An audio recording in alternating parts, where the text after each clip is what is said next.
ಓಂ ಶ್ರೀ ಗುರು ಬಸವಲಿಂಗಾಯ ನಮಃ. ಅಗ್ನಿ ಸುಡಲಲ್ಲದೆ ಸುಳಿಯಲರಿಯದು. ಅಗ್ನಿ ಸುಡಲಲ್ಲದೆ ಸುಳಿಯಲರಿಯದು. ವಾಯು ಸುಳಿಯಲಲ್ಲದೆ ಸುಡಲರಿಯದು. ಆ ಅಗ್ನಿ ವಾಯುವ ಕೂಡಿದಲ್ಲದೆ ಅಡಿ ಇಡಲರಿಯದು. ಎರಡೂ ಜೊತೆಗೂಡಬೇಕು. ಅಗ್ನಿ ಸುಡೋದಷ್ಟೇ ಗೊತ್ತು, ಗಾಳಿಗೆ ಚಲಿಸೋದಷ್ಟೇ ಗೊತ್ತು. ಬರೀ ಕೇವಲ ಸುಳಿಯೋದ್ರಿಂದ ಮಾತ್ರ ಅಗ್ನಿ ಆಗಲಿಕ್ಕೆ ಸಾಧ್ಯ ಇಲ್ಲ, ಅಗ್ನಿ ವಾಯು ಆಗಲಿಕ್ಕೆ ಸಾಧ್ಯ ಇಲ್ಲ. ಇವೆರಡೂ ಜೊತೆಗೂಡಿದಾಗ ಮಾತ್ರ ಏನಾದರೂ ಬದಲಾವಣೆ ಸಾಧ್ಯ ಇದೆ. ಹಾಗೆ ಜ್ಞಾನ ಮತ್ತು ಕ್ರಿಯೆ ಇವೆರಡು ಜೊತೆಗಳೇ. ಜ್ಞಾನ ಮತ್ತು ಕ್ರಿಯೆ ಎರಡು ಜೊತೆಗೆ ಹೋಗಬೇಕಾಗ್ತದೆ. ಜ್ಞಾನ ಮತ್ತು ಕ್ರಿಯೆ ಎರಡು ಜೊತೆಗೂಡಿ ಹೋಗದೇ ಇದ್ದರೆ ಅದು ಅಲ್ಲಿ ಅನಾರ್ಕಿ ವಾತಾವರಣವನ್ನು ಸೃಷ್ಟಿ ಮಾಡ್ತದೆ. ಈ ಮಾತನ್ನು ನಾನು ಯಾಕೆ ಹೇಳಲಿಕ್ಕೆ ಬಯಸ್ತೀನಿ ಅಂದರೆ, ನಮ್ಮ ದೇಶದ ಪಕ್ಕದಲ್ಲಿರ್ತಕ್ಕಂಥ ನೇಪಾಳ ತುಂಬ ಬದಲಾವಣೆಗಳನ್ನು, ತುಂಬ ಆಶಾದಾಯಕವಾದಂಥ ನಿಲುವುಗಳನ್ನು ಅದು ಪಡಿತಾ ಇದೆ. ಈ ಆಶಾದಾಯಕ ನಿಲುವುಗಳು, ಈ ಬದಲಾವಣೆ ನಮ್ಮ ದೇಶಕ್ಕೆ ಯಾಕೆ ಬರಬಾರ್ದು ಅನ್ನುವಂಥ ಒಂದು ಸಣ್ಣ ಪ್ರಶ್ನೆ ನಿಮ್ಮೊಳಗಡೆ ಎರಡು ಜೊತೆಗೆ ಹೋಗಬೇಕಾಗ್ತದೆ. ಜ್ಞಾನ ಮತ್ತು ಕ್ರಿಯೆ ಎರಡು ಜೊತೆಗೂಡಿ ಹೋಗದೇ ಇದ್ದರೆ ಅದು ಅಲ್ಲಿ ಅನಾರ್ಕಿ ವಾತಾವರಣವನ್ನು ಸೃಷ್ಟಿ ಮಾಡ್ತದೆ. ಈ ಮಾತನ್ನು ನಾನು ಯಾಕೆ ಹೇಳಲಿಕ್ಕೆ ಬಯಸ್ತೀನಿ ಅಂದರೆ, ನಮ್ಮ ದೇಶದ ಪಕ್ಕದಲ್ಲಿರ್ತಕ್ಕಂಥ ನೇಪಾಳ ತುಂಬ ಬದಲಾವಣೆಗಳನ್ನು, ತುಂಬ ಆಶಾದಾಯಕವಾದಂಥ ನಿಲುವುಗಳನ್ನು ಅದು ಪಡಿತಾ ಇದೆ. ಈ ಆಶಾದಾಯಕ ನಿಲುವುಗಳು, ಈ ಬದಲಾವಣೆ ನಮ್ಮ ದೇಶಕ್ಕೆ ಯಾಕೆ ಬರಬಾರ್ದು ಅನ್ನುವಂಥ ಒಂದು ಸಣ್ಣ ಪ್ರಶ್ನೆ ನಿಮ್ಮೊಳಗಡೆ ಮೂಡಲಿ ಅಂತನ್ನುವ ಕಾರಣಕ್ಕಾಗಿ ಈ ವಿಡಿಯೋನ ಮಾಡ್ತಾ ಇದ್ದೇನೆ. 2014ರಲ್ಲಿ ಮೋದಿಯವರು ನಮ್ಮ ದೇಶಕ್ಕೆ ಪ್ರಧಾನಿಯಾಗಿ ಬಂದಾಗ ಸಹಜವಾಗಿ ಎಲ್ಲರ ಒಳಗಡೆ ಅನೇಕ ಆಶೆಗಳು, ಆಕಾಂಕ್ಷೆಗಳು, ಮಹತ್ವದ ಆಶಾದಾಯಕ ಬೆಳವಣಿಗೆಗಳು ಇಡೀ ಭಾರತೀಯರಲ್ಲಿ ಉಂಟು ಮಾಡಿದ್ವು. ಅದರಲ್ಲಿ ಎರಡು ಮಾತುಗಳಿಲ್ಲ. ಯಾಕೆಂದರೆ ಅದುವರೆಗೂ ಕಾಂಗ್ರೆಸ್ ಪಕ್ಷ ಒಂಥರ ಕಾಳಿ ರೀತಿಯಲ್ಲಿ ವರ್ತನೆ ಮಾಡಿತ್ತು. ಭ್ರಷ್ಟಾಚಾರ ಇತ್ತು, ಸ್ವಜನ ಪಕ್ಷಪಾತ ಇತ್ತು, ವಂಶವಾಹಿ ಆಡಳಿತನೂ ಕೂಡಿತ್ತು. ಇವೆಲ್ಲ ಧಿಕ್ಕರಿಸಿ ಹೊಸ ಮಾತುಗಳನ್ನು ಆಡಿದಾಗ ಸಹಜವಾಗಿ ನಾವೆಲ್ಲರೂ ಅದಕ್ಕೆ ಸ್ಪಂದಿಸಿದ್ವಿ. ಸ್ವಿಸ್ ಬ್ಯಾಂಕ್ನಲ್ಲಿ ಕಾಳಧನ ಇದೆ, ಆ ಧನವನ್ನು ನಾವು ತಂದುಬಿಟ್ರೆ ಭಾರತವನ್ನು ಭವ್ಯ ಭಾರತವನ್ನಾಗಿ ಮಾಡ್ಬೋದು. ಭಾರತ ಯಾವ ರೀತಿ ಕಟ್ಟಬಹುದು ಅಂದರೆ, ನಮ್ಮ ಭಾರತದಲ್ಲಿ ವಿದೇಶಿಯ ವಿದ್ಯಾರ್ಥಿಗಳು ಓದಲಿಕ್ಕೆ ಬರ್ತೀನಿ ಅಂತ ಅವ್ರ ಪಾಸ್ಪೋರ್ಟ್ ತೆಗೆದು ತುದಿಗಾಲಲ್ಲಿ ನಿಂತಿರ್ಬೇಕನ್ನುವ ಮಾತನ್ನ ಮೋದಿ ಅವರು ಹೇಳಿದರು. ನಮ್ಮೆಲ್ಲರ ಸಿಟಿಗಳೆಲ್ಲ ಸ್ಮಾರ್ಟ್ ಸಿಟಿಗಳನ್ನಾಗಿ ಪರಿವರ್ತನೆ ಮಾಡ್ತು ಅಂತ ಹೇಳಿದರು. ಎಲ್ಲ ರಸ್ತೆಗಳು ಚಿನ್ನದ ರಸ್ತೆ ರೀತಿಯಲ್ಲಿ ಪಳ ಹೊಳೆಯುವ ರೀತಿಯಲ್ಲಿ ಮಾಡ್ತು ಅಂತ ಹೇಳಿದರು. ಶಾಲಾ ಕಾಲೇಜುಗಳನ್ನು ತೆರಿತೀವಿ ಅಂತ ಹೇಳಿದ್ರು. ನಿರುದ್ಯೋಗವನ್ನ ಇಲ್ಲದಂತೆ ಮಾಡ್ತು ಅಂತ ಹೇಳಿದ್ರು. ಆಸ್ಪತ್ರೆಗಳ ಗಲ್ಲಿಗೊಂದರಂತೆ ಆಸ್ಪತ್ರೆಯನ್ನು ಮಾಡ್ತು ಅಂತ ಹೇಳಿದ್ರು. ಇದೆಲ್ಲಕ್ಕಿಂತ ಮುಖ್ಯವಾಗಿ ನಿಮ್ಮೆಲ್ಲರ ಭಾರತೀಯರೆಲ್ಲರ ಅಕೌಂಟ್ಗಳಿಗೆ 15 ಲಕ್ಷ ರೂಪಾಯಿ ಹಣವನ್ನು ಹಾಕ್ತೀವಿ ಅಂತ ಹೇಳಿದರು. ಆದರೆ ಏನಾಗಿದೆ? ಆ ಎಲ್ಲ ಭರವಸೆಗಳು ಕೇವಲ ಭರವಸೆಯಾಗಿ ಉಳಿದಿವೆ ಅಂತ ನಮಗೆ ಈಗ ಅನಿಸ್ತಾ ಇದೆ. ಇದೇ ಸಂದರ್ಭದಲ್ಲಿ ಸ್ಥಳೀಯ ನೇಪಾಳದಲ್ಲಿ ಹೊಸ ಸರ್ಕಾರ ಒಂದು ಅಧಿಕಾರಕ್ಕೆ ಬಂದಿದೆ. ಆ ಸರ್ಕಾರ ಬರೋದಕ್ಕಿಂತ ಪೂರ್ವದಲ್ಲಿ ಅಲ್ಲಿ ನಿರುದ್ಯೋಗ, ಬಡತನ, ಅನಕ್ಷರತೆ, ಸ್ವಜನ ಪಕ್ಷಪಾತ, ಭ್ರಷ್ಟಾಚಾರ ಇವೆಲ್ಲ ಇದ್ದು ಕಾರಣಕ್ಕಾಗಿ ವಿದ್ಯಾರ್ಥಿಗಳು ಚಳವಳಿಯನ್ನು ಹೂಡಿದರು. ಚಳವಳಿಗೆಯ ಮೂಲಕ ಈಗ ಅಲ್ಲೊಂದು ಹೊಸ ಸರ್ಕಾರ ಬಂದಿದೆ.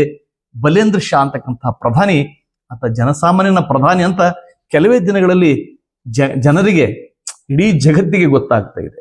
ಅಲ್ಲಿರುವಂಥ ಗೃಹ ಮಂತ್ರಿ ಗುರುಂಗ್ ಅಂತಕ್ಕಂಥ ವ್ಯಕ್ತಿ ಜನಮಾನಸಕ್ಕೆ ಹತ್ತಿರ ಆಗಿ ಅನೇಕ ಬದಲಾವಣೆಗಳನ್ನು ಆತ ತರ್ತಾ ಇದ್ದಾನೆ. ಈ ಬದಲಾವಣೆಗಳು ನಮ್ಮ ದೇಶದಲ್ಲಿ ಏಕೆಲ್ಲ ಅಂತಕ್ಕಂಥ ಪ್ರಶ್ನೆ ಮಾಡುವ ಮನೋಭಾವ ಇಲ್ಲಿಯ ಜನಗಳಿಗೆ ಹುಟ್ಟಿಕೊಂಡಿದೆ. ಅಲ್ಲಿ ಟ್ರಾಫಿಕ್ ಸಮಸ್ಯೆ VIP ಗಳಿಂದ ಉಂಟಾಗೋದಿಲ್ಲ. ಯಾಕೆಂದ್ರೆ VIP ಗಳಿಗೆ ಪ್ರತ್ಯೇಕವಾದ ರಸ್ತೆ ವ್ಯವಸ್ಥೆ ಆಗಲಿ, ರಸ್ತೆ ಸುರಕ್ಷಿತವಾಗಲಿ, ಅಥವಾ ಅವ್ರನ್ನೇ ಹೊರಗಡೆ ಅವ್ರನ್ನ ಸಪರೇಟ್ ಆಗಿ ಬಿಡ್ಲಿಕ್ಕೆ ವ್ಯವಸ್ಥೆಯನ್ನ ಆತ ಕಿತ್ತು ಹಾಕಿದ್ದಾನೆ. ಇದಂತ ಅಭೂತಪೂರ್ವ ಬೆಳವಣಿಗೆ, ಹೌದಲ್ವಾ? ಇಂಥ ಅಭೂತಪೂರ್ವ ಬೆಳವಣಿಗೆಗಾಗಿಯೇ ಭಾರತ ಕಾಯ್ತಾ ಇದೆ. ಮತ್ತಲ್ಲಿ ಅವರು ತೆಗೆದುಕೊಂಡಂತ ಮಹತ್ವದ ನಿರ್ಧಾರ ಅಂತಂದ್ರೆ, ಅಲ್ಲಿರುವ ಖಾಸಗಿ ಶಾಲೆಗಳನ್ನ ಬಂದ್ ಮಾಡಿ ಅವುಗಳಿಗೆ ಬೀಗ ಹಾಕಿ ಸರ್ಕಾರಿ ಶಾಲೆಗಳನ್ನ ಉತ್ತೇಜಿಸತಕ್ಕಂಥ ರೀತಿಯಲ್ಲೇ ಕ್ರಿಯೆಗಳು ನಡೆದಿವೆ. ಅಲ್ಲಿರುವ ಅಧಿಕಾರಿಗಳ ಮಕ್ಕಳು, ರಾಜಕೀಯ ಮಕ್ಕಳು ಕೂಡ ಆ ಸರ್ಕಾರಿ ಶಾಲೆಗೆ ಹೋಗ್ಬೇಕಂತ ಅನಿವಾರ್ಯತೆ ಇವತ್ತು ಸೃಷ್ಟಿಯಾಗಿದೆ. ಆದರೆ ಹಿಂದೆ ಆಗಿರಲಿಲ್ಲ. ಯಾರಲ್ಲಿ ದುಡ್ಡಿದೆಯೋ ಆತನ ಮಾತ್ರ ಒಳ್ಳೆಯ ಖಾಸಗಿ ಶಾಲೆಗೆ ತನ್ನ ಮಕ್ಕಳನ್ನ ಸೇರಿಸ್ತಾ ಇದ್ದ. ಆದರೆ ಇವತ್ತು ಆ ನೇಪಾಳದ ಚಿತ್ರ ತುಂಬಾ ಬದಲಾಗಿ ಹೋಗಿದೆ. ಅಲ್ಲಿರ್ತಕ್ಕಂಥ GDP ಸಹಜವಾಗಿ ಎತ್ತರಕ್ಕೇರಿದೆ. ಮತ್ತು ಅಲ್ಲಿರ್ತಕ್ಕಂಥ ಕದಿಮರು, ಕಳ್ಳರು, ಲೂಟಿಕೋರರು, ಭ್ರಷ್ಟರು ಒಂಥರ ನಡುಗುವಂಥ ವಾತಾವರಣ ಸೃಷ್ಟಿಯಾಗಿವೆ. ಈಗಿರೋದು ಹಿಂದೆ ಇರ್ತಕ್ಕಂಥ ಪ್ರಧಾನಿಯನ್ನ ಜೈಲಿಗೆ ಅಟ್ಟಲಾಗಿದೆ. ಅಲ್ಲಿರ್ತಕ್ಕಂಥ ಭ್ರಷ್ಟ ಅಧಿಕಾರಿಗಳ ಮನೆಗೆ ತಲಾಶ್ ಮಾಡಲಾಗಿದೆ. ಅವರ ಆದಾಯ ಎಷ್ಟಿತ್ತು, ಈಗಿರುವ ಆದಾಯ ಎಷ್ಟಿದೆ ಅದನ್ನ ಆನ್ಲೈನಲ್ಲಿ ಅಪ್ಡೇಟ್ ಮಾಡ್ಬೇಕನ್ನುವಂಥ ಒಂದು ಆದೇಶ ಸರ್ಕಾರದಿಂದ ಹೊರಬಿದ್ದಿದೆ. ಭ್ರಷ್ಟರಿಗೆ ದುಷ್ಟರಿಗೆ ನಡುಕ ಶುರುವಾಗಿದೆ. ಇಂಥ ನಡುಕ ನಮ್ಮ ದೇಶದಲ್ಲಿ ಶುರುವಾಗಲೇ ಇಲ್ಲ ಅಂತಕ್ಕಂಥ ಒಂದು ವ್ಯಥೆ ನನಗಿದೆ. ಈ ಕಾಂಗ್ರೆಸ್ ಏನೋ ದುಷ್ಟರು, ಭ್ರಷ್ಟರು, ಕೊಳಕರು ಸರಿ, ಆದರೆ ಈ ಕಾಂಗ್ರೆಸ್ ಪಕ್ಷದ ಬಹಳಷ್ಟು ಜನರೇ ಬಿಜೆಪಿ ಸೇರಿದ್ರಲ್ಲ. ಆ ಕೊಳಕರು, ಭ್ರಷ್ಟರು, ದುಷ್ಟರು ಬಿಜೆಪಿ ಸೇರಿದ ಮೇಲೆ ಅದೇಗೆ ಪವಿತ್ರ ಆದ್ರು, ಅದೇಗೆ ಭ್ರಷ್ಟಾಚಾರ ಮುಕ್ತರಾದ್ರು ಅಂತ ಅನ್ನೋ ಮಾತು ಯಕ್ಷ ಪ್ರಶ್ನೆಯಾಗಿ ನನ್ನಂತರಿಗೆ ಕಾಡ್ತಾನೆ ಇದೆ. ದೇಶದಲ್ಲಿ ನಿರುದ್ಯೋಗ ಸಮಸ್ಯೆ ಹೆಚ್ಚಾಗಿದೆ, ಬಡತನ ಹೆಚ್ಚಾಗಿದೆ, ಇಲ್ಲಿರ್ತಕ್ಕಂಥ ಕರೆನ್ಸಿ ಮೌಲ್ಯ ಕುಸಿತಾ ಇದೆ, ದಿನದಿನಕ್ಕೆ ಕುಸಿತಾ ಇದೆ. ಆದರೂ ಇವು ಯಾವುಗಳ ಅರಿವು ಯುವ ಜನತೆಗೆ ಇಲ್ಲವಾಗಿದೆ. ಪ್ರಧಾನಿ ರೀಲ್ಸ್ ಮಾಡ್ಸಂತ ಹೇಳ್ತಾರೆ, ಎಲ್ಲ ಸಮಸ್ಯೆಗಳಿಗೆ ದೇವರೇ ಕಾರಣ ಅಂತ ಹೇಳ್ತಾರೆ, ನಾನು ದೇವರ ಅವತಾರ ಅಂತ ಹೇಳ್ತಾರೆ, ನಾನು ಅಯುನಿಜ ಅಂತ ಹೇಳ್ತಾರೆ, ನಾನು ದೇವಮಾನವ ಅಂತ ಹೇಳೋ ಮಟ್ಟಕ್ಕೆ ಹೋಗ್ತಾರೆ. ಇದನ್ನ ನಂಬಿರತಕ್ಕಂಥ ಭಕ್ತರು ಸಹಜವಾಗಿ ಅವರ ಕಟೌಟ್ಗಳನ್ನು ಮಾಡಿ ದೇವಸ್ಥಾನದಲ್ಲಿ ದೇಗುಲಗಳನ್ನು ಸೃಷ್ಟಿಸಿ ಅವರಿಗೆ ಪೂಜೆ ಮಾಡ್ತಕ್ಕಂಥ ಒಂದು ಪರಿಸ್ಥಿತಿ ಇಲ್ಲಿ ಸೃಷ್ಟಿಯಾಗಿದೆ. ದೇಶದಲ್ಲಿ ವ್ಯಕ್ತಿ ಪೂಜೆ ಆರಂಭ ಆಗ್ತದೋ ಅಲ್ಲಿ ಸಮಸ್ಯೆಗಳು ದಾಂಗುಡಿಟ್ಟು ಬೆಳಿತವೆ. ಅಲ್ಲಿ ಸಮಸ್ಯೆಗಳಿಗೆ ಯಾವುದೇ ರೀತಿಯ ಪರಿಹಾರ ಸಿಗೋದಿಲ್ಲ. ದೈವೀಕರಿಸಿದ ಮೇಲೆ ಆತ ಹೇಳಿದಂಥ ಮಾತುಗಳು ದೈವವಾಣಿಯಾಗೆ ಪರಿವರ್ತನೆಗೊಳ್ಳುತ್ತವೆ. ಇಂಥಲ್ಲಿ ಜನ ತಮ್ಮ ಬುದ್ಧಿಶಕ್ತಿಯನ್ನು ಕಳ್ಕೊಳ್ತಾರೆ. ತಮ್ಮ ತಲೆಯಲ್ಲಿ ಈಗಾಗಲೇ ನಮ್ಮ ದೇಶದ ಜನರು ತಲೆಯಲ್ಲಿ ಸೆಗಣಿಯನ್ನು ತುಂಬಿಕೊಂಡಿದ್ದಾರೆ, ಗಂಜಳವನ್ನು ಕುಡಿತಾ ಇದ್ದಾರೆ. ಈ ಸ್ಥಿತಿಗೆ ಬಂದು ಮುಟ್ಟಿದೆ. ಮೆಕ್ಯಾಲೆ ಶಿಕ್ಷಣ ನೀತಿ ದುಷ್ಟದ ಶಿಕ್ಷಣಂತೆ. ಶಿಷ್ಟ ಶಿಕ್ಷಣ ಅಂದ್ರೆ ಗುರುಕುಲ ಪದ್ಧತಿ ಶಿಷ್ಟ ಶಿಕ್ಷಣ ಅನ್ನೋ ಮನೋಭಾವ ಇವತ್ತು ಸೃಷ್ಟಿಯಾಗಿದೆ. ಆದ್ರೆ ಈ ದಡ್ಡ ಭಕ್ತರಿಗೆ ಗೊತ್ತಿಲ್ಲ, ಗುರುಕುಲ ಶಿಕ್ಷಣ ಪದ್ಧತಿಯಲ್ಲಿ ನೀವು ಕಲಿತಾನೇ ಇರಲಿಲ್ಲ. ಭಾರತ ಸಹಜವಾಗಿ ಬಡವರ ಬಗ್ಗೆ, ದಲಿತರ ಬಗ್ಗೆ, ಶೋಷಿತರ ಬಗ್ಗೆ, ನೊಂದವರ ಬಗ್ಗೆ ಕಿವಿಗೊಡ್ಲಿಕ್ಕೆ ಸಾಧ್ಯ ಇಲ್ಲ. ನಮ್ಮ ಭಾರತ ಬದಲಾವಣೆ ಆಗಲೇಬೇಕಾಗಿದೆ. ಇಲ್ಲಿ ಯಾವುದೇ ಪಕ್ಷ ಇರ್ಬೋದು, ಪಕ್ಷ ಮುಖ್ಯ ಅಲ್ಲ ನಮಗೆ. ಕಾಂಗ್ರೆಸ್ ಇರ್ಬೋದು, ಬಿಜೆಪಿ ಇರ್ಬೋದು, ಮಗದೊಂದು ಇರ್ಬೋದು, ಯಾವುದೇ ಪಕ್ಷ ಇದ್ರೂ ಕೂಡ ಅದು ಪಾರದರ್ಶಕವಾಗಿರ್ಬೇಕು, ಜನಸಾಮಾನ್ಯರಿಗೆ ಹತ್ತಿರವಾಗಿರ್ಬೇಕು, ಜನಸಾಮಾನ್ಯರ ಕಷ್ಟ ನೋವುಗಳಿಗೆ ಸ್ಪಂದಿಸುವಂತ ಸರ್ಕಾರಗಳು ಸೃಷ್ಟಿ ಆಗಬೇಕಾಗಿದೆ.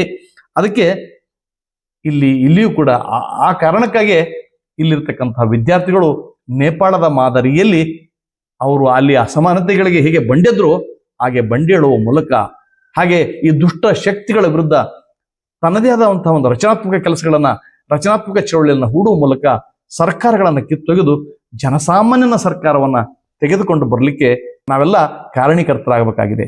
ಬುದ್ಧ, ಬಸವ, ಅಂಬೇಡ್ಕರ್, ಪೆರಿಯಾರ್, ಸಾವಿತ್ರಿಬಾಯಿ ಫುಲೆ ಇತ್ಯಾದಿ, ಮಹಾತ್ಮ ಗಾಂಧಿ ಇತ್ಯಾದಿ ಜನಗಳಿದ್ದಾರಲ್ಲ, ಇವರೆಲ್ಲರ ಆಶೆಗಳನ್ನ ಮತ್ತೆ ನಾವು ಜಾರಿಗೆ ತರಬೇಕಾದ್ರೆ ನಾವೆಲ್ಲರೂ ಒಟ್ಟಾಗಿ ಕೂಡಬೇಕಾಗಿದೆ.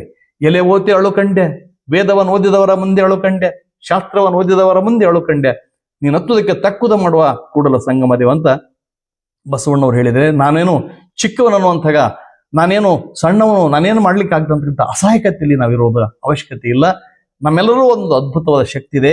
ಆ ಶಕ್ತಿಯ ಮೂಲಕ ನೇಪಾಳ ಸರ್ಕಾರ ಹೇಗೆ ಬಂದಿಲ್ಲ, ಅಂಥ ಅಕ್ಷರವಂತರ, ವಿವೇಕವಂತರ, ಚಿಂತನೆ ಮಾಡ್ತಕ್ಕಂಥ, ಸಮಾಜ ಕಾಳಜಿ ಇರುವಂಥ ರಾಜಕೀಯ ವ್ಯವಸ್ಥೆಯನ್ನ ನಮ್ಮ ನಡುವೆ ನಾವೇ ಸೃಷ್ಟಿ ಮಾಡಿಕೊಳ್ಬೇಕಾಗಿದೆ.